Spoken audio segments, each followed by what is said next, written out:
Hey, welcome to Firescale Audiobooks. If you enjoy our audiobooks, please consider subscribing to the channel. Also, feel free to share your review in the comments section below. Alex sat on the tree while a campfire was burning below him. Several skewers filled with meat were hanging near the fire, and Alex was eating one of those skewers right now. From time to time, Alex jumped down, retrieved another skewer, and went back to the tree. He still wasn't sure what kind of creatures lived in this area, so he tried to remain hidden. Anything that came here would have its attention drawn to the fire and sled wagon, leaving Alex the initiative. After eating quite a bit of meat, Alex pulled the remaining skewers from the fire, put some of his spare clothes around them, and put them on the sled wagon. He would eat them tomorrow while traveling.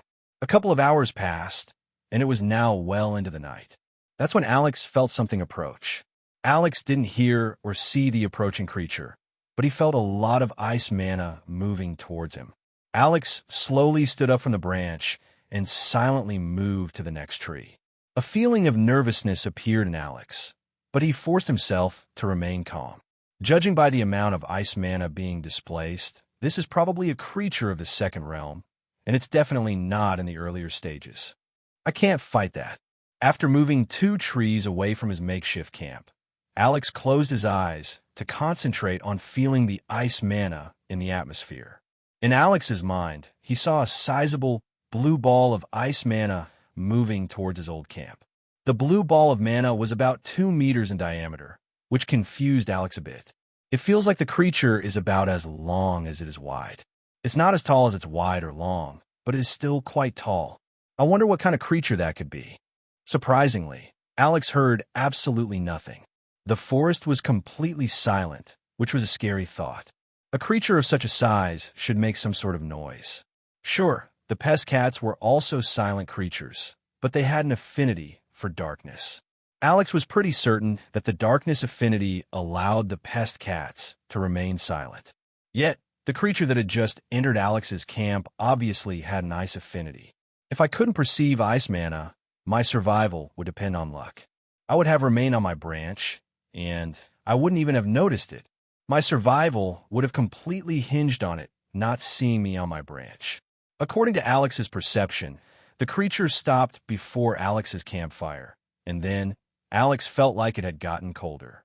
Did it put out the fire? It probably doesn't like fire due to its affinity. Then, Alex felt the creature going to his sled wagon. The sled wagon was made of ice wood, which had a lot of ice mana.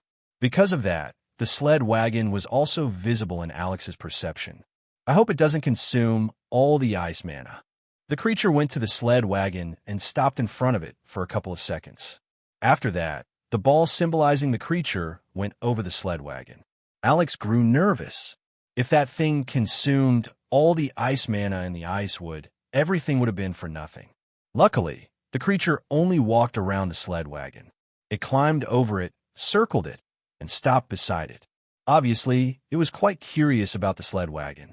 The creature moved around a lot, but Alex had never heard any sound coming from it. Some seconds later, the creature left the sled wagon without absorbing the ice mana. Yet, Alex felt it coming towards him. It wasn't moving very fast, but it was definitely coming towards his tree. Alex narrowed his eyes as he made a split-second decision. Alex shot an ice blast to his front and quickly circled the tree. In Alex's perception, the ball of ice mana shot towards the direction of Alex's ice blast with incredible speed. Alex didn't hear any sound. After that, Alex slowly and silently climbed down the tree and snuck towards his sled wagon. That thing has an ice affinity, and it can probably also feel ice mana. It probably felt a little bit of ice mana coming from my left arm. In Alex's perception, the blue ball of ice mana was rapidly moving around the forest. It was moving up trees, going down trees, and running around trees. It had suddenly felt a lot of ice mana, and it was searching for the origin. Alex had to use all of his self-control to not sprint towards his sled wagon. He had to move slowly. Eventually, the creature went back to the tree Alex had just been on. Alex felt how the creature climbed up the tree and moved all around it. If Alex had remained there, he would have been spotted. Alex arrived at the sled wagon and slowly crawled beneath it. Then, he remained motionless and silent. That thing had an ice affinity, and it could obviously feel ice mana. Alex's left arm was a dead giveaway, and he had to deal with it. So, Alex decided to mask the ice mana in his arm with the ice mana of all the ice wood. Alex hoped that the ice mana of the ice would outshine the little bit of ice mana on his left arm. The creature inspected all the different trees in the surroundings, but it eventually went back to the sled wagon. Then, it simply stopped at the spot where Alex's campfire had been. Alex opened his eyes from below the sled wagon, and he could finally see the creature. No wonder it was so silent. V8 long. Blue icicles were fusing with the snow on the ground. It was like the snow and icicles were one and the same thing. Whenever the creature moved its icicles, it would leave a tiny part of the icicles behind. If one didn't look for these parts, one wouldn't notice them. There were only some small, azure spots on the snow. Alex also looked at the ground beneath him, and he saw the same azure spots. The creature had already been down here before. Alex moved his head a bit forward to see the creature. Sure enough, it's a blue spider. The creature was one of those kind of spiders with incredibly long, thin legs. Yet, its legs weren't actually legs, but just long icicles. Only its actual body had flesh. Together with its legs, it was about 2 meters wide. It replaced its legs with pure ice. Alex thought. The spider only rarely moved around, and Alex guessed that it was probably trying to sense any vibrations. The spider remained motionless for about a minute, which felt like an hour to Alex. Then, the spider slowly walked away, leaving behind azure spots on the snow beneath it. After a while, Alex couldn't see it anymore, and he closed his eyes to check the surroundings with his perception. The spider continued traveling for a while at a slow pace, but then it suddenly exploded to the side. Alex felt the spider's speed out of the range of his perception. Cree! Alex heard the painful screech of a beast. Alex took a deep breath and released a deep sigh. The spider found its prey, which meant that it would return to wherever it had come from. That was close, Alex thought as he finally relaxed. Luckily, it had an ice affinity. I honestly need to be more careful in the future. Right now, I'm in the Ice Wyvern Zone, which is filled with ice mana. Nearly all the beasts in this zone have an ice affinity, which gives me a way to perceive them before they reach me. However, that won't always remain like that. The Storm Eagle Zone is probably full of beasts with a wind affinity, and I can't feel wind mana. I'm pretty strong, but there are still several creatures in the wild that are more powerful than me. I should avoid staying outside if it can be helped. I've been too arrogant, Alex thought with narrowed eyes. Alex slowly left the sled wagon and went back to his tree. The sled wagon was still a major beacon for all the creatures with an ice affinity, and Alex had only gone below it earlier because the spider had already thoroughly investigated it. Luckily, for the remainder of the night, nothing of note happened. When Alex saw the first light of day, he took a deep breath. Time to continue. Alex started the next day by continuing to pull his sled wagon along the road. As always, it was very exhausting and boring. About 2 hours later, Alex saw the first merchants pass him again on their fancy carriages. The merchants introduced themselves, and the guards following the carriages also shot a short greeting to Alex. Luckily, no major event took place for the next couple of hours, and Alex safely arrived in the Southern Wild. As Alex saw the gates of the town, he rubbed the sweat off his forehead.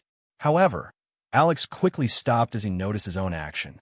Sweat, Alex thought as he looked at his left sleeve. It's been a while since I actually sweated from exertion. The surroundings are always cold enough that I didn't need to sweat. Alex pulled his right hand out of his cloak and felt the surroundings. It's getting warmer, Alex thought. Even more, almost feels too hot under my coat. Seems like I'm close to leaving the Ice Wyvern Zone. Alex continued pulling the sled wagon towards the Southern Wild. The town didn't really look special. It was like a town after it had gotten warmer after a heavy snowfall. In short, it looked muddy and dirty. When Alex came to the northern gate, the guard stopped him and looked through his stack of ice wood for anything illegal. Their investigation was pretty thorough, taking nearly 5 minutes. Why do you want to enter the Southern Wild? The guard captain asked with practiced ease. I'm just in transit. I'm selling this ice wood in Warrior's Paradise for my entrance exam, Alex answered. He had noticed that several people knew about the Warrior Academy and its entrance exams, which was why he didn't add anything to his explanation. The guard captain looked with surprise at Alex's face and squinted his eyes. Huh, you look way older at first glance, the guard captain said. All right, you can enter. How about a question? Alex said. Sure, the guard captain said leisurely. Are there any dangers between here and Warrior's Paradise? Alex asked. I've spent the last night in the wilds between here and the Central Wild, and that was too close for comfort. Oh, the guard captain uttered as Alex got his attention. What did you encounter? General Stage Spider, Alex said, and not the weak General Stage kind. It was azure and had 8 icicles for legs. It moved very quietly through the night, and it nearly got me. The guard captain's eyes narrowed. You saw an icy grave widow? He asked. I don't know the name, Alex answered. Tisich, the guard captain spat to the side. Of course it had to be an icy grave widow. We've been searching for the cause of the nightly disappearances for a while now, but no one saw anything. They either come back without having encountered anything too dangerous or don't return at all. I thought we eradicated that pest a couple of months ago, but apparently we missed some of the young, the guard captain added. Thanks for the intel. You've been a great help. No problem, Alex said. You said you were going to join the Warrior Academy, right? Are you interested in taking part in the hunt for the icy grave widow? You seem pretty strong, and we could need someone like you, the guard captain said. Of course, you will also be paid generously. Alex was a bit surprised by the offer, but he immediately shook his head. Sorry, I'm not suicidal. If that thing were in the earlier levels of the general realm, I could accompany you, but it's definitely stronger. Listen, your survival would basically be guaranteed, the guard captain added. We generally send several warriors in the general realm to deal with icy grave widows. It's not about if we get it or if we win the fight, but when... Sorry, I still have to decline, Alex answered. I've lived in the wilds for a long time, and I'm still not very comfortable around other humans. The thought of putting my life into the hands of others is something that I'm not comfortable with. After some seconds of silence, the guard captain only sighed. Fine, it's your decision after all. Anyway, as a reward for telling us about the icy grave widow, I'll give you some information for your future journey. Thanks, Alex said. After you leave through the southeastern gate, you'll have to travel for about 2 days to reach the next town. The town is called Blizzard's Edge due to its proximity to both zones.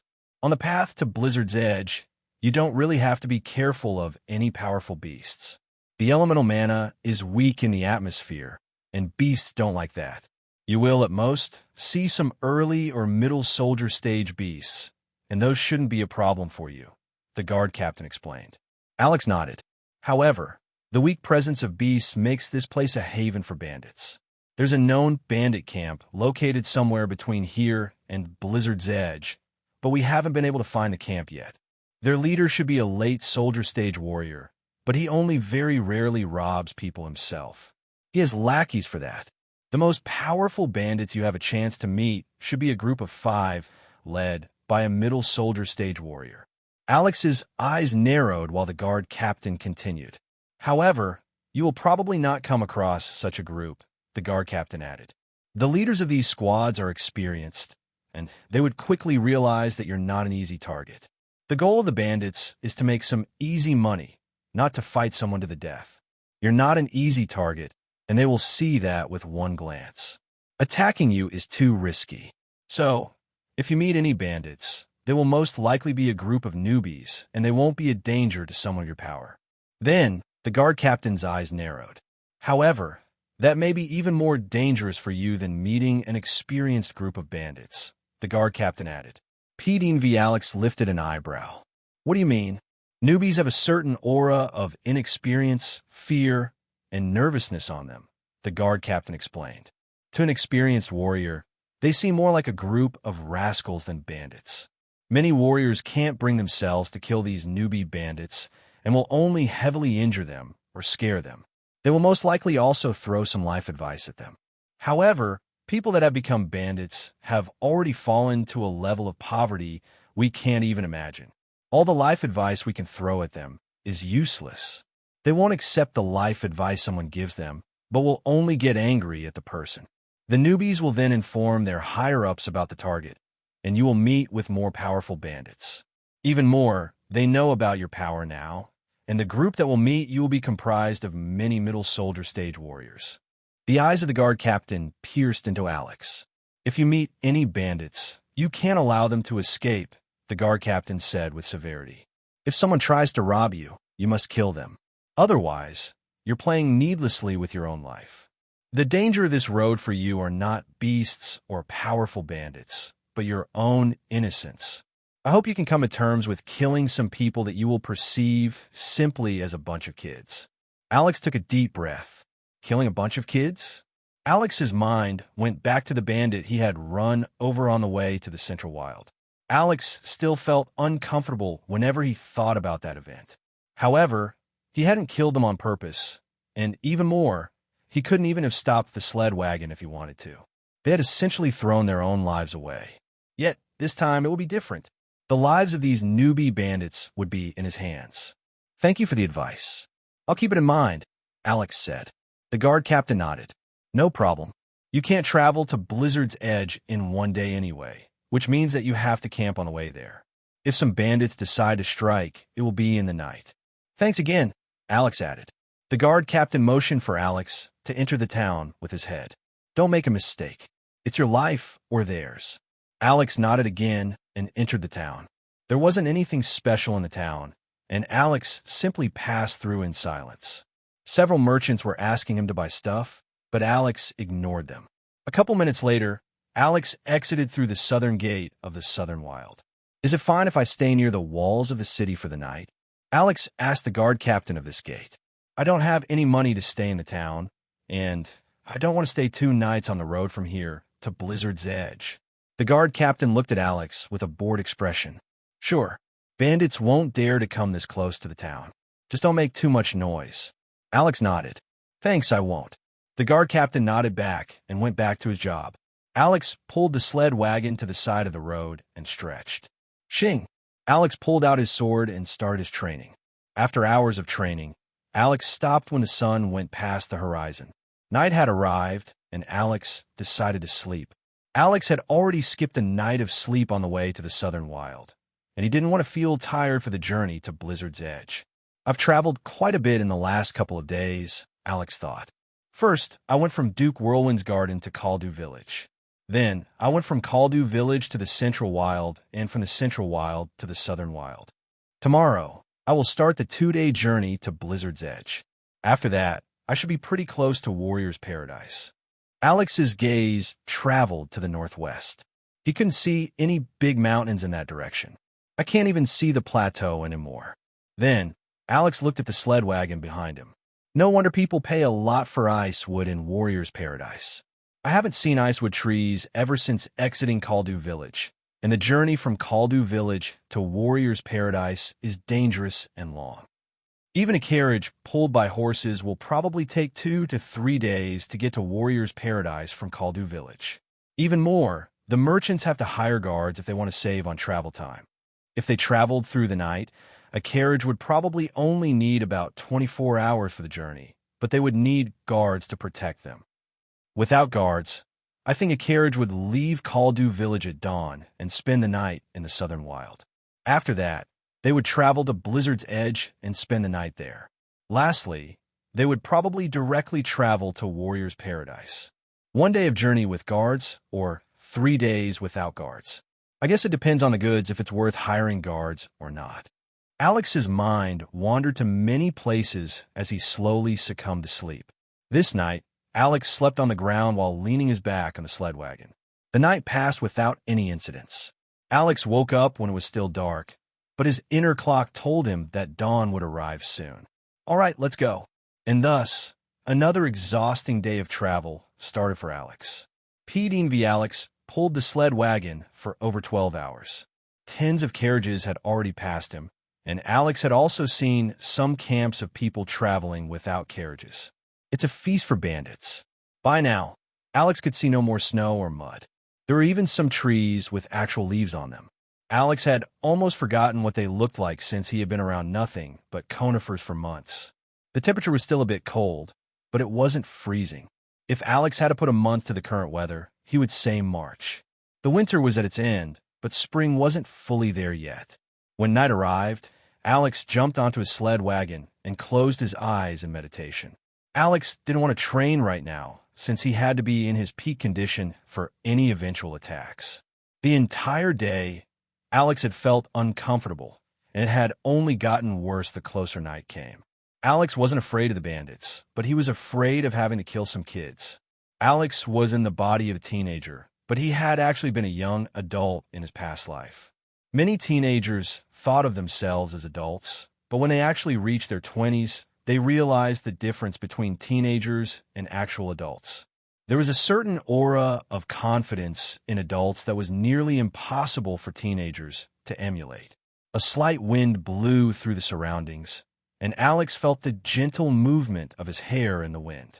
Everything was silent. Hours passed. Alex felt a bit hungry, but he could get through a day without eating. Alex focused on gathering mana in his meditation, and time passed rather quickly for him. It was like he was half asleep and half awake. Suddenly, Alex opened his narrowed eyes. He had heard the sound of movement in the distance. Alex looked over, and he saw a shadow dart behind a tree. The bandits had arrived. Alex looked towards the area where he had seen the shadow. He had been certain that the shadow had had the shape of a human. I really didn't want to do this, Alex thought with narrowed eyes. Nervousness crept into his heart as the thought of killing a couple of kids reared its ugly head. Shing! Alex took out his sword and held it beside himself. The light of the moon slightly reflected off the black sword, making it just barely visible in the dark. The forest returned to silence as Alex stood silently on top of the sled wagon, his head turned to the place where the bandits had just been. The wind made Alex's coat wave in a rhythmic fashion, giving him the appearance of a creature ready to strike at any time. Alex's appearance was essentially warning everything and everyone in the surroundings that they shouldn't attack him. Alex knew how effective intimidation could be if someone didn't want to fight. He didn't need to appear aggressive like a bloodthirsty beast. He only had to look like something that wouldn't give up without a fight. He hoped that the bandits would find an easier target. Alex wasn't afraid for his life, but for their lives. For nearly a full minute, only silence reigned in Alex's surroundings. Then 2 minutes passed, 3 minutes, 5 minutes. After 7 minutes, Alex put his sword away and sat down again to meditate. The bandits were gone. Alex took a deep breath and entered meditation again. However, just 40 minutes after entering meditation, Alex heard several tiny noises. They returned, and there are more of them, Alex thought with narrowed eyes. Alex slowly stood up again and drew his sword. 10 seconds of silence passed again. Go! A loud shout echoed through Alex's small clearing, and Alex narrowed his eyes. Shing! Shing! Shing! In an instant, over 15 people darted out of the trees as they ran towards Alex's sled wagon. Yet, Alex gritted his teeth as he saw their appearances. The bandits came from all walks of life. Alex could see some teenagers, but he could also see young adults, middle-aged men, and one older man. They were all dirty, and they didn't wear any noteworthy armor. At most, some of them wore vests made of coarse leather and riddled with holes. The others wore raggy and old clothing. However, the worst part was that none of them carried weapons. They all charged out of the trees without weapons, and even more, they didn't even look at Alex. They fully focused on the ice wood on the sled wagon. They never intended to attack or injure Alex, and he knew that. They only wanted the ice wood, and they wouldn't attack or hurt Alex while stealing from Alex's sled wagon. Alex knew why they were doing this. They realized that I'm not comfortable with killing people. So, they came out without any weapons or armor and without any intention of attacking me. They're banking on the fact that I'm unwilling to kill them. Alex made a split-second decision and jumped towards the closest bandit. Bang! Alex punched the chest of the bandit, throwing him at a tree behind him. Bang! The bandit hit the tree with a loud impact, and the sound of bones being broken reverberated throughout the small clearing. Silence. The bandits stopped moving as they looked at their colleague. Alex looked at the other bandits with narrowed eyes, but his heart shook when he saw their eyes. They weren't shocked, terrified, or angry. No, their gazes were evaluating. It was like they wanted to see what happened to their colleague. The bandit that Alex had punched away coughed and took a deep breath. He was still alive. That was everything the bandits needed, and they immediately continued charging towards the sled wagon. So what if they got injured? The others would share their loot with them, which would make all of this worth it. As long as they didn't die, it would be worth it. The first ones reached the sled wagon and began to tear at the cage holding the ice wood. Alex's nervousness increased as he gritted his teeth even harder. Shing! Ah! A bloody arm flew through the air. Alex had cut off the arm of one of the bandits, who had just clawed on the cage. The other bandits paused for a second to look at what had happened, and then they continued tearing with even more force. CRK. A part of the cage was torn off as the bandits greedily gathered the ice wood. Meanwhile, the bandit with one arm grabbed his arm, put under his other arm, and also continued clawing at the ice wood with his free hand. Alex's eyes became bloodshot due to the stress and his inner conflict. I can't let them get away with the ice wood. I need that. My goal is to become powerful. I want to reach heights that would have been impossible on Earth. The words of the guard captain shot through Alex's mind. It's your life or theirs. Shing. Silence. The bandits looked over in shock as they paused. A headless body fell to the ground. Alex gripped his sword tightly. It was so easy. My sword went through his body like butter. I just ended a human life. Alex's arm shook as his nervousness and fear turned to rage. These bandits had forced him to take a path of no return, and he hated them for it. He had already killed one, and it didn't feel as bad as he had thought. There was no immediate feeling of regret or terror. No, it only felt like Alex had just lost something. Killing didn't feel that hard right now, and his anger was all the reason Alex needed. Shing! Alex diagonally bisected the torso of another bandit. His sword was so sharp that the torso might as well not have existed. The eyes of the bandits reflected deep fear. They quickly grabbed any ice wood they could carry and ran away. Shing! Alex killed another bandit. Drop the ice wood, and you can remain alive, he said coldly. None of them listened. It was like the ice wood was more important than their lives. Alex gritted his teeth. Shing! Shing! Alex killed two bandits before they could even move 2 meters away. PDV, these bandits were in the early stages of the soldier realm at most. Some of them even had bodies on the same level as the humans on Earth. Drop it! Alex shouted. Some of the bandits looked back, and when they saw the additional corpses, they dropped the ice wood and continued running. However, the 3 most distant bandits didn't drop the ice wood. They had the best chance of getting away. Bang! The ground below Alex nearly exploded as he charged forward with his full speed. In less than a second, Alex arrived near the first bandit and killed him. Bang! Alex changed his trajectory to charge at the next bandit. They weren't all fleeing in the same direction. Some of the bandits felt a powerful wind pass them as a black shadow darted in and out of their vision. In just 2 seconds, the second bandit died. Then, in another 4 seconds, the last bandit carrying ice wood died. Only the sounds of hurried footsteps could be heard echoing throughout the forest. Alex didn't move as he simply looked at the newest corpse in front of him. The image of a headless body and a solitary head made Alex feel like this thing wasn't a human. It was hard for Alex to accept that the head and the body had been a human once. It was like these two things weren't related at all. Alex looked into the terrified eyes of the head. The head had belonged to a teenager. After some seconds, Alex wordlessly bowed down and pushed the body to the side. Alex's hand moved forward, and he took the solitary piece of ice wood from a corpse. Alex looked at the piece of ice wood for a while. Was it worth it to die for one piece of ice wood? Alex thought, gazing at the piece of ice wood. Then, Alex's gaze wandered to the head. Was he deserving of death for only stealing a single piece of ice wood? Silence. Alex couldn't find an answer for a long time. Yet, eventually, he received his answer. Crack. Alex destroyed the piece of ice wood in his hand. It's not important what he stole. Actions aren't important. Intentions are. Alex slowly stood up again and walked back to the sled wagon. Alex jumped onto the sled wagon and closed his eyes. The entire time, he ignored the pieces of former humans. It's my life or theirs. Actions aren't important. Intentions are.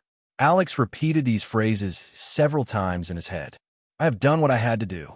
And thus, silence returned to the clearing. Alex repeated these phrases in his head throughout the night. Alex was the only living thing, and the area around his sled wagon was surrounded by the corpses of mortal men. There were no weapons. An hour of silence passed. Alex couldn't enter meditation. His body was tense and shaking in anger from time to time. I've done what I needed to do, Alex kept repeating to himself in his mind. He had already gotten used to the smell of blood, but Alex subconsciously breathed through his mouth to avoid smelling it. A painful headache formed over the course of the hour. Alex felt like his stomach was churning. I've done what I needed to do. Alex slowly opened his eyes and gazed at the body pieces surrounding his sled wagon. He had done this a couple of times in the last hour. It was like he was trying to confirm if all of this had really happened. This could have been me, Alex thought as he looked at one of the corpses. However, no matter how often Alex told himself these things, it was like something inside of him wasn't accepting his thoughts. I did the right thing. If I had let them escape, they would have called stronger bandits. However, as Alex had that thought, he realized something. But then, why did I only kill the ones that carried icewood? Alex's inside shuddered. I let the others escape. Stronger bandits will come either way. But then, why did I kill the others? They were already all retreating. Would some pieces of ice would ruin my plan? Silence. Alex looked at the pieces of ice wood that some corpses still held in their hands. Alex knew the answer. Without killing at least one or two of them, the others wouldn't have retreated. Killing no one would have ended in my entire sled wagon being stolen. Silence. Alex looked at the corpses. Except for the first two, the other deaths were unnecessary. Their deaths don't change the outcome. Silence.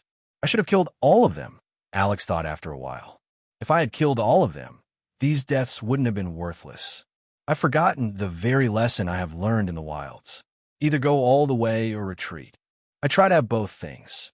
I wanted to keep my belongings and remain safe, but I also didn't want to kill anyone. My indecisiveness has ended up with me getting neither of these two things. I've killed several people, and my safety isn't guaranteed. I should have killed all of them. Silence. As Alex arrived at that train of thought, his tense body slowly relaxed. However, his headache worsened. I can't make that mistake again.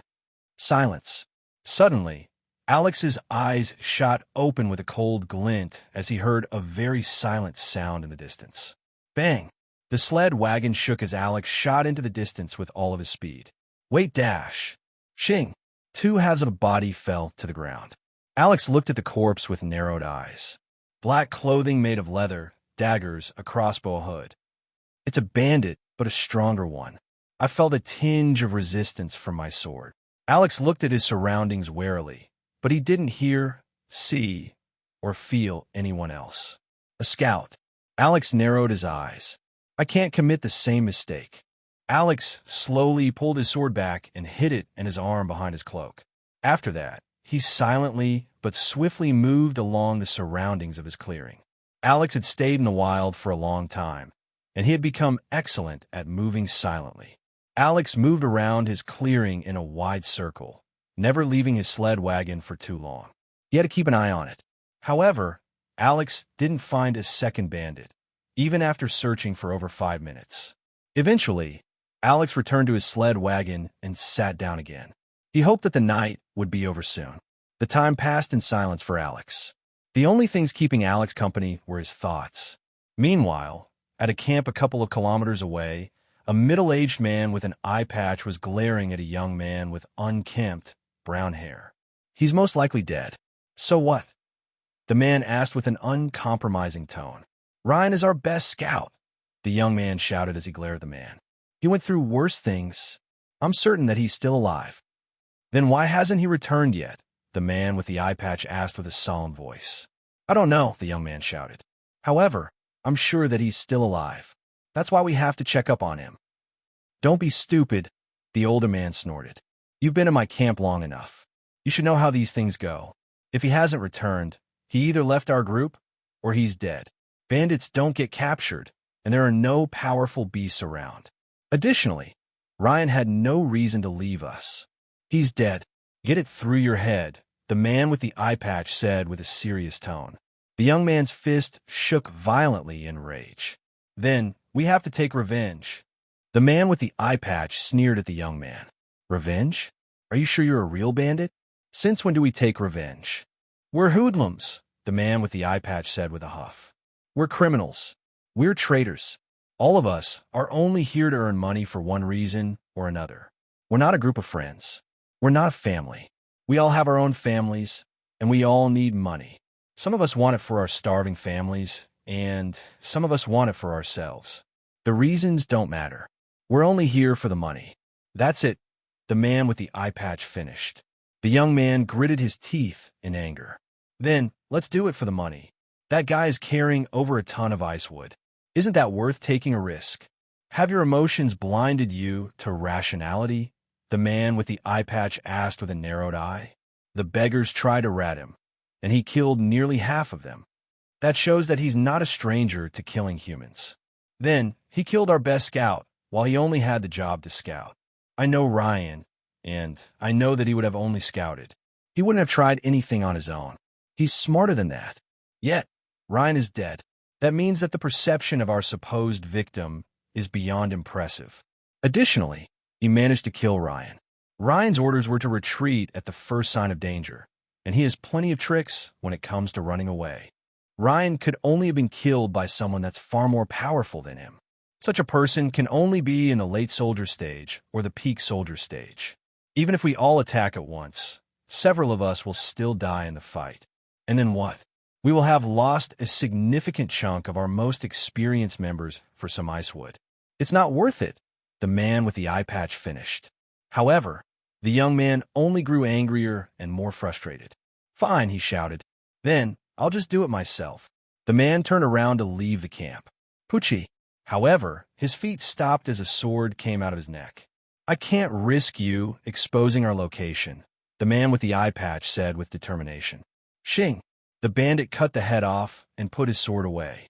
An older person to the man's side only looked at the corpse with eyes filled with pity. Give Martha and Holly 1 gold each, the man said to the older man. The older man nodded. Martha was the wife of Ryan, the dead scout, and Holly was the wife of the dead man on the ground. Give the families of the dead beggars 10 silver each, the man added. The older man nodded again and slowly left the camp. Now, the man with the eye patch was left alone, and he released a deep breath. I can't risk the lives of our comrades, he silently said to himself. If we all die, all our families will starve. We can't take any risks.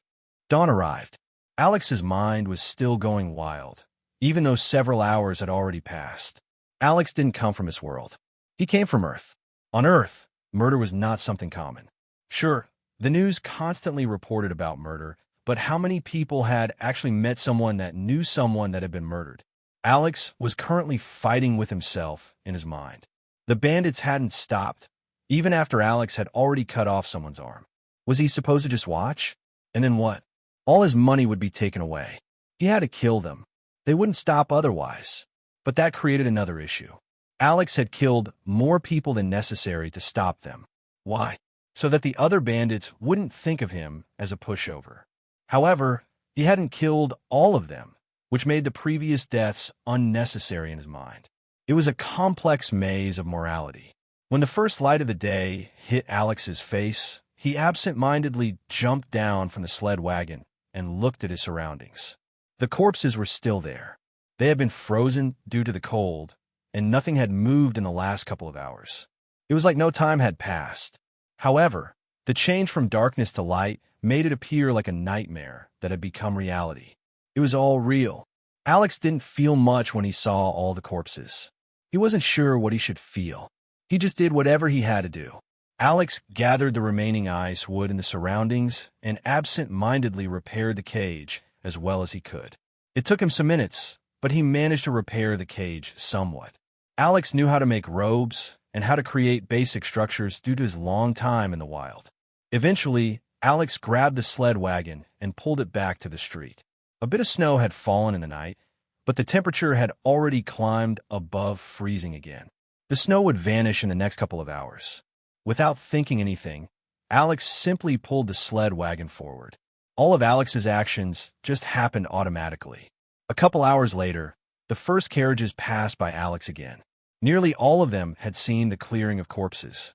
Alex hadn't pulled the sled wagon far when he had camped for the night, which meant that the corpses could be seen from the streets as long as someone inspected their surroundings carefully. When the carriages reached Alex, they immediately knew that it had been him. Why? Because at the speed at which he was pulling his sled wagon, he couldn't have gone that far in only one day. This meant that he had either started in the middle of the night, or he had started yesterday and camped for the night. So, how did the owners react when they saw the perpetrator of the massacre? Ha ha! Good job, kid. Every dead bandit is one bandit less for us to worry about. Here, take this as a thank you. The owner of the carriage had shouted these words while slowing down. Then he took out 10 silver coins and threw them towards Alex. Alex only looked at the coins in the dirt with an absent mind. The merchant continued on his way after saying goodbye. Alex looked at the 10 silver coins lying before him in the dirt. It was a reward for killing the bandits. For a while, Alex only looked at the coins. He wasn't sure what he should think about this reward. He had killed several normal humans that hadn't even been armed. They hadn't even attacked him. They had only gone after a sled wagon to get some ice what they could sell. Many people on Earth would think of Alex as being a cold-hearted and greedy murderer. He had put a bit of his money above several human lives. In a way, Alex knew why those people would think like that. From an outsider's perspective, one could really say that Alex had gone too far. Yet, Alex had been in the middle of it. He had done what he had believed to be right. Alex only looked at the coins. In his mind, the coins were associated with the actions he had done.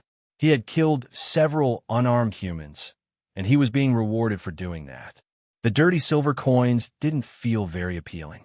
Something inside Alex told him that he shouldn't take that money. Alex would never accept this money. Alex had a certain sense of morale.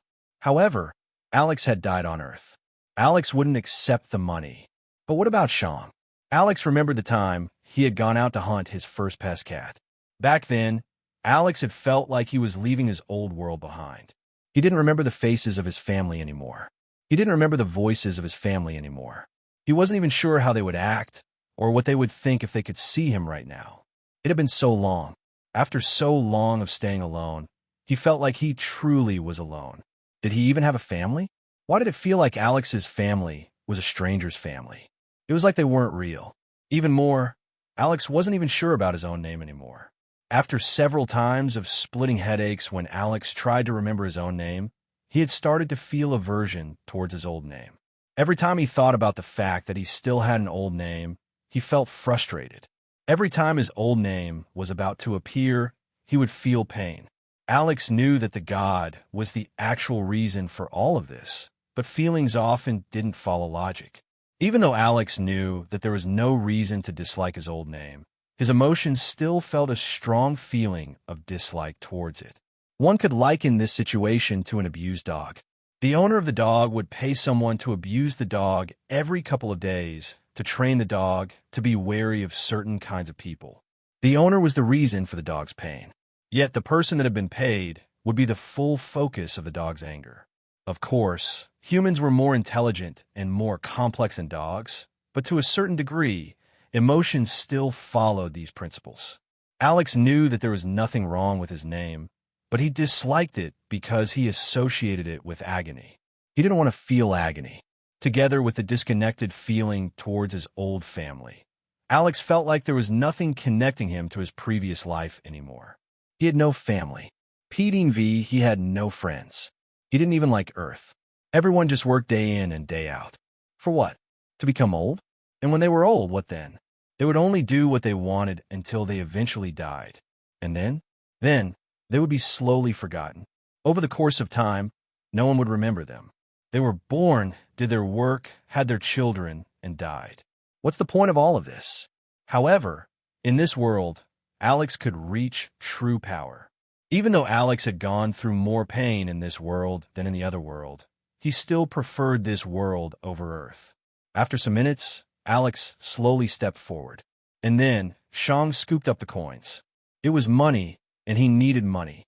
Shang wanted to become more powerful, and money would help him. After pocketing the money, Shang continued pulling the sled wagon down the road. For some reason, the sled wagon felt lighter than before. Shang continued down the street absent-mindedly. Alex had died. In fact, Alex had long been dead. It had always been Shang that had existed in this world, and Shang realized that now. Earth didn't matter. Earth might as well not exist.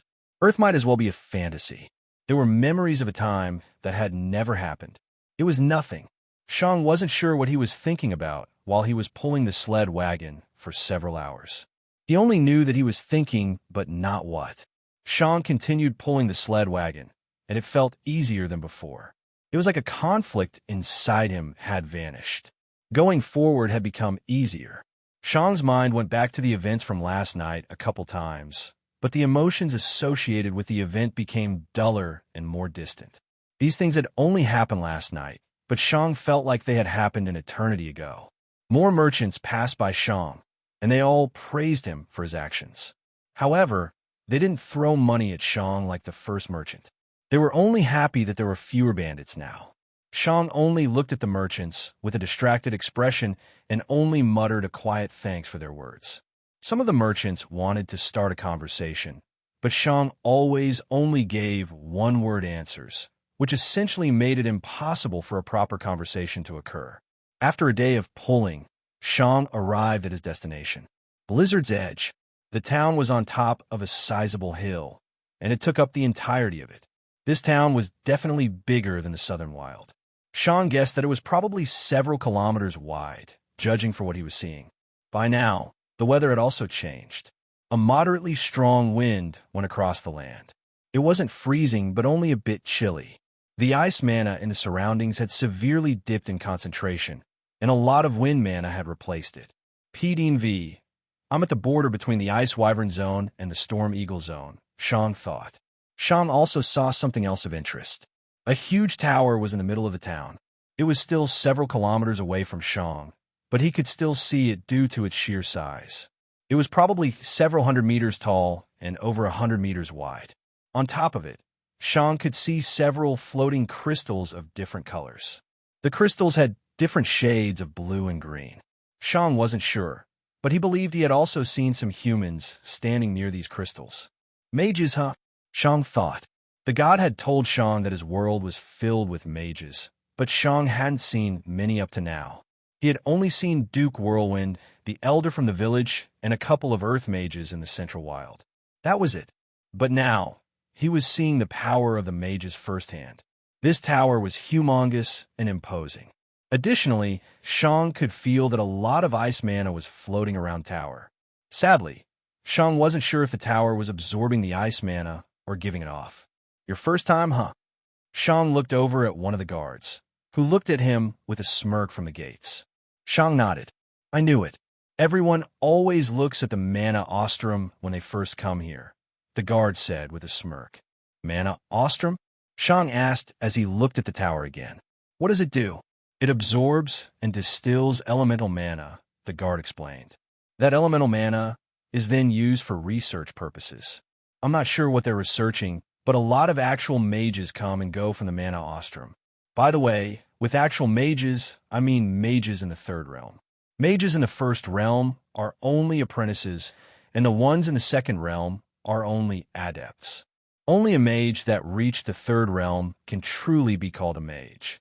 For some seconds, Shang only looked at the distant mana ostrum absent-mindedly. Why are you telling me these things? Shang asked. For a second, the guard was a bit taken aback by the question. You're a funny one, the guard answered with a smile. You will come here several times in the future. I only want to make it easier for you to acquaint yourself with the town. Shang furrowed his brows. What do you mean with that I will come here several times in the future? He asked.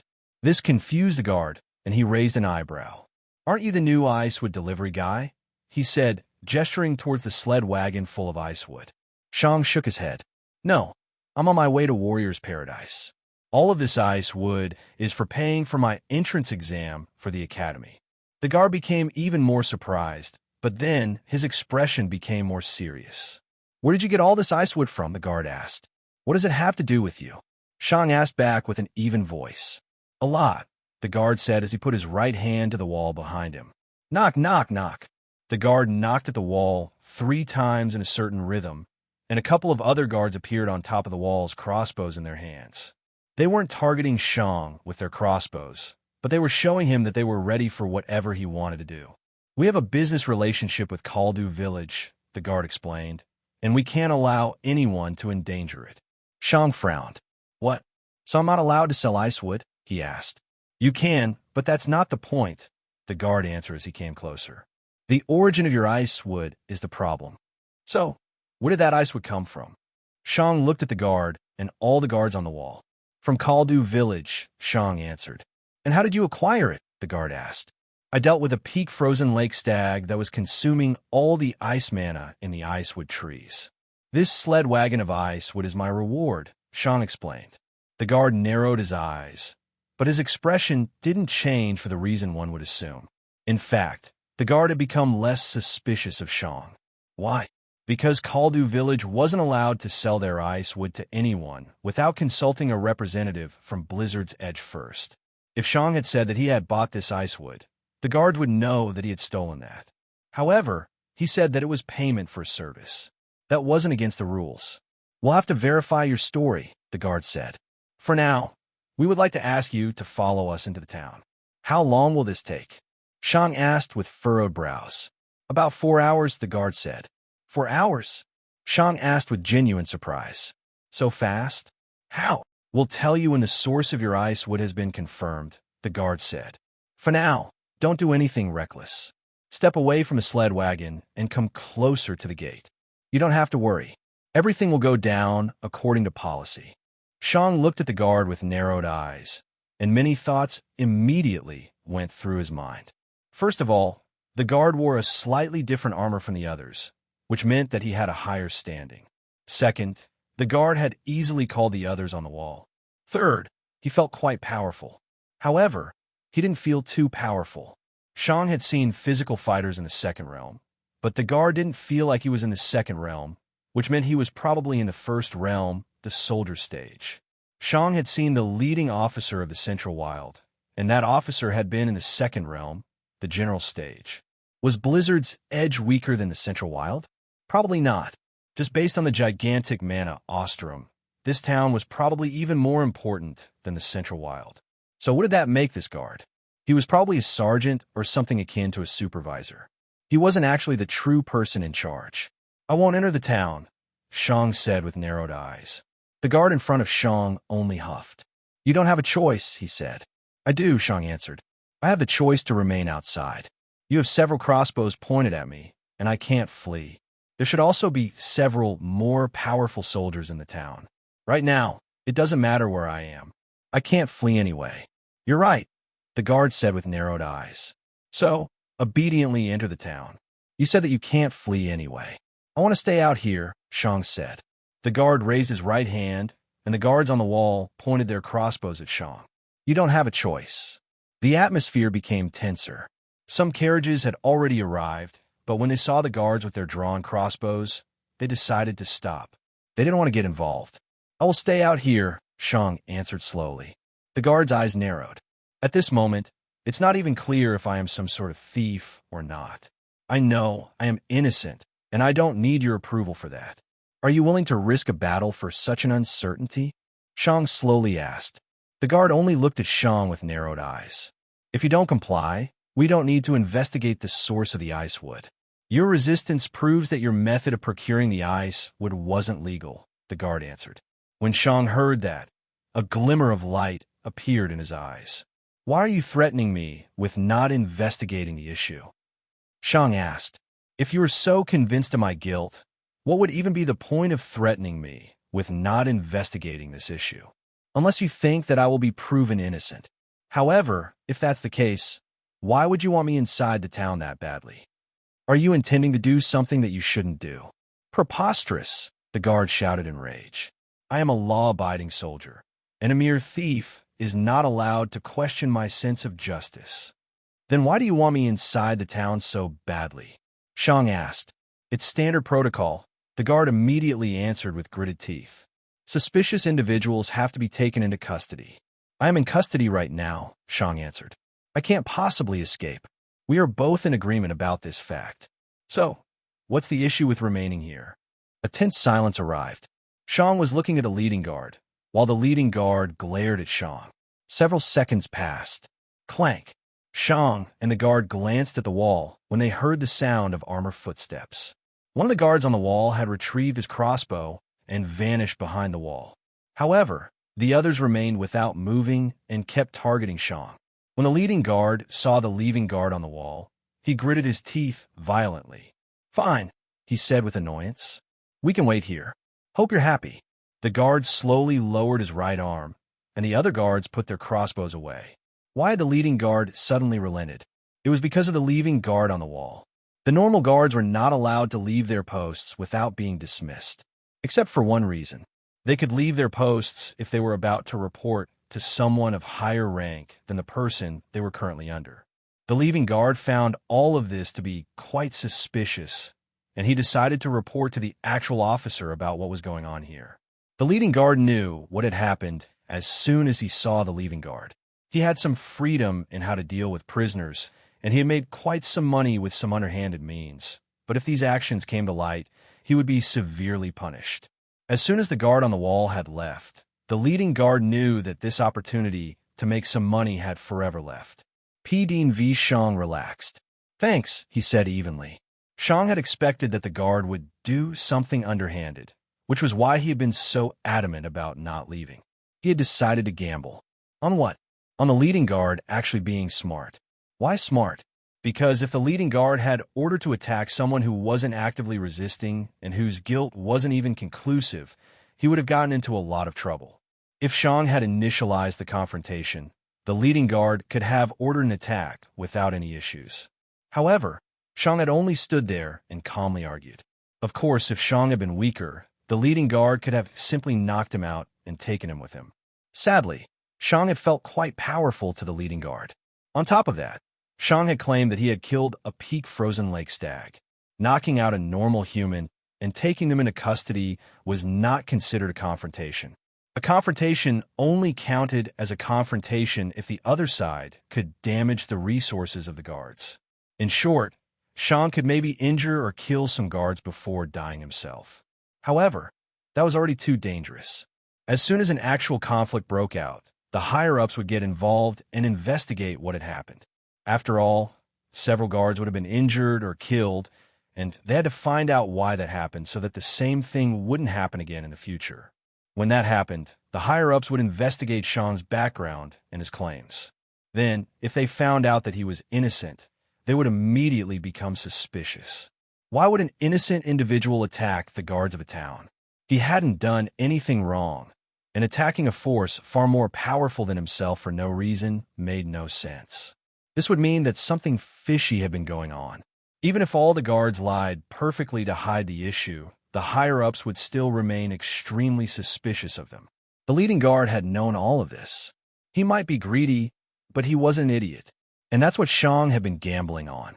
If the leading guard had been stupid, he would have simply declared that he would apprehend Shang due to several suspicions. A stupid leading guard would believe their authority to be without fail as long as they were in their territory. However, would a stupid person receive such authority? In unimportant towns and villages, maybe, but here? Blizzard's Edge obviously was an important town, and the leading guard had already said that there were several mages coming in and out of the town on a regular basis. In the end, the leading guard knew his place. If any of these mages even had a slight suspicion of him, his higher-ups would thoroughly investigate him. This town was filled with powerful and intelligent mages. He couldn't make a wrong step. Yet, he had still managed to become a leading guard. That meant that he couldn't have been stupid. All of this had been Shang's conjecture, and he had hit the bullseye. Out here, the guard couldn't do anything to Shang. There were simply too many eyes on them. The leading guard might have some accomplices in his squad, but he couldn't possibly have control over all the guards on the walls. Even more, under enough pressure, even his accomplices would crack and spill the beans. Shang's gamble had paid off. Eventually, the leading guard looked at one guard on the top of the wall. Investigate his story, he ordered. The The guard nodded in affirmation and left. That won't be necessary. When the leading guard heard that voice, his eyes narrowed. However, he made sure that the person that had spoken didn't see his current expression. Shang looked up at the wall, and he saw the guard's part so that someone else could step forward. It was a woman with brown hair, fully clad in an impressive set of silver armor. Shang's instincts immediately told him that he couldn't fight her. She felt about as powerful as that one spider he had seen on his travels to the southern wild. Shang immediately knew that she was in the second realm, the general stage, and he also knew that she was the one in charge. I've already given the order to investigate everything, she proclaimed.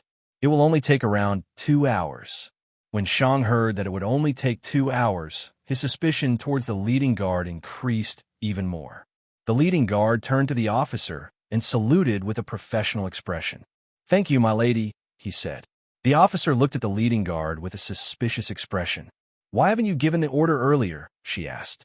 Reporting to my lady, "I have been busy with handling the suspicious individual. I wasn't able to give the order earlier," the leading guard explained.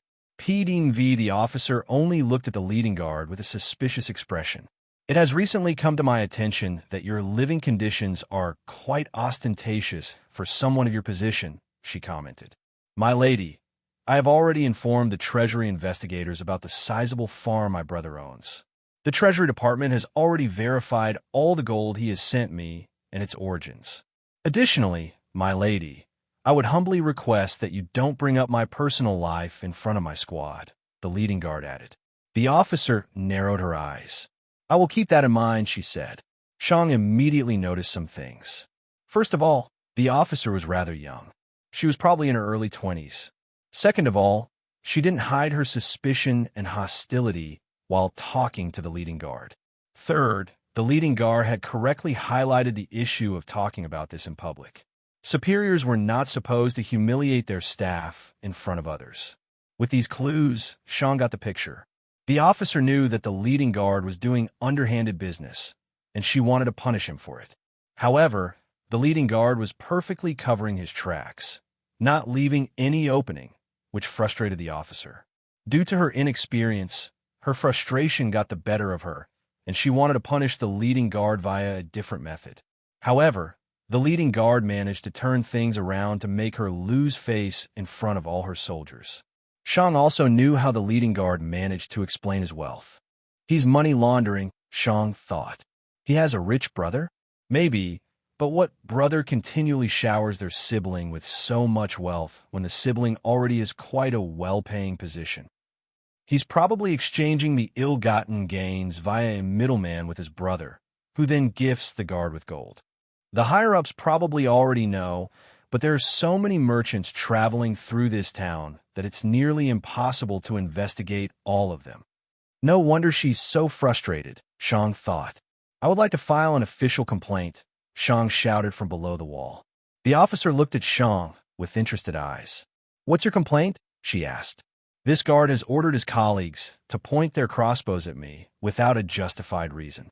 I wasn't resisting, and I hadn't even drawn my weapon. He drew his weapon first, while I have not shown any aggression," Shang explained. The officer frowned. She looked at the leading guard, whose expression hadn't changed. "His suspicions were valid, and your guilt has not been cleared yet," the officer said. "However, even if your guilt will be cleared, he has still acted according to policy. Suspicious individuals are to be brought to the barracks. You are technically already under arrest due to your inability to flee from us, but that can't be considered an official arrest. For an official arrest, you need to be brought to the barracks. Remaining outside under our surveillance is not a right, but a privilege. It is something we can grant, but it's not our obligation. He hasn't broken protocol, and he has acted correctly," she said. There were no emotions in her voice. "Fine," Shang said after some seconds. He had expected that his complaint would go nowhere. But if he had expected his complaint to go nowhere, why had he complained in the first place? Because he wanted to make a good impression on the officer. Why? Because by showing his intention to help her, the officer might want to reciprocate. An officer of such an important town had to be quite a powerful and impressive individual. Making a good impression on someone like that might prove to be a great help in the future. Additionally, Sean allowed her to rectify her earlier blunder. She had openly humiliated her employee, but now she had defended him. Sean only hoped that she realized all of this. Sean waited for the next couple of minutes. The officer had already stepped down from the wall to arrive in front of the gates. The leading guard only respectfully stood at the side. An hour later, a guard exited the gates and respectfully delivered a piece of paper to the officer. The officer read the contents of the letter and nodded. "Your guilt has been cleared, Sean," she said. The fact that she knew his name meant that they had truly investigated his background. "Thank you," Sean answered evenly. The officer nodded towards the other guards, and the guard went back to doing whatever they were doing. "You may enter the town," the officer told Sean. "However, I would ask you to follow me for a bit. There have been reports of bandit corpses from other visitors, and they suspect that you have been the one that dealt with them. We would like you to verify the identities of the bandits." The memories of last night returned to Sean, and the faces of the dead bandits went through his mind. "Do I have to?" Sean asked. "It's not mandatory," the officer explained. "However, I would ask you to do so regardless. The families of the people deserve closure." Sean looked into the eyes of the officer. Her eyes didn't speak of indifference or protocol, but of a genuine desire for him to accept. "Fine," Sean said. "Thank you," the officer said politely. "Please follow me." Sean nodded and took hold of his sled wagon. Then, he walked after the officer while throwing a glance at the leading guard. The leading guard acted like he hadn't seen the glance. The gates of Blizzard's Edge opened, and Sean entered. As soon as he went past the gate, Sean felt like the weather had changed. There was no wind, and the temperature of the surroundings felt rather comfortable, a bit warm even. For the first time, Sean also felt a complete absence of ice mana. The mana Ostrom absorbs ice and wind mana in the winter and gives off a bit of ice mana in the summer to keep the weather comfortable for Blizzard's Edge's citizens, the officer explained. Sean only nodded.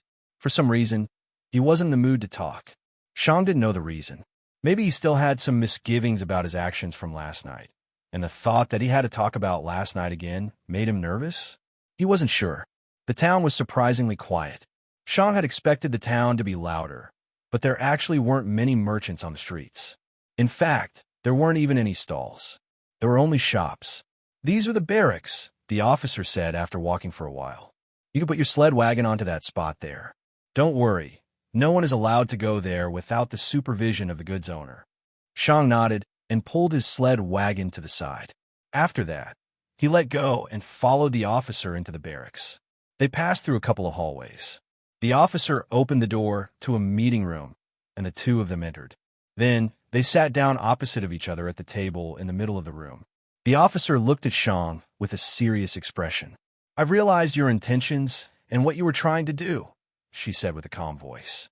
"However, it's not your responsibility to deal with the problems of my unit. I would ask you not to involve yourself again. Do we understand each other?" Sean nodded. "Fine, I won't do it again." The officer nodded. "Now, let's talk about these bandits," she said as she stood up. Then she walked over to a drawer and rifled through some paper.